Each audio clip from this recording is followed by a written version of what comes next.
اسلام کی توہین ہے۔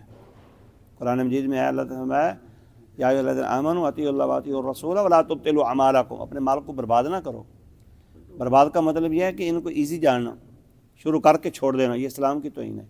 اب مسئلہ رہ گیا یہ اضطراری حالت، مجبوری کی حالت، مثلا یہ آپ کے پاس مہمان آ گئے، کہتے ہیں کھانا بناؤ، آپ نے کہا میرا دوست آیا کھانا بنایا، تو پھر وہ کہتا ہے آپ اکٹھے دونوں بھائی کھاتے ہیں، یار میرا اکلے کا دل نہیں کرتا اکیلے کا کھاؤں، تو اس کا جواز ہے، واقعہ آتا ہے حدیث میں۔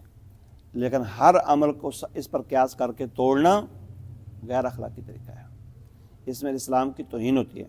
تو اسلام کے جتنے بھی اعمال فرض نہیں ہیں، یا تو ان کو شروع نہ کرے، کر لیا تو پورا کرے، زندگی موت کا مسئلہ بن جائے، یا اس طرح کچھ جواز کا راستہ نکل آئے، مثلا صحابی نے کھانا کھانا تھا، انہوں نے کہا میرے ساتھ کھاؤ گے پھر کھائیں گے، اتنا جواز ہے، واللہ تعالیٰ عالم۔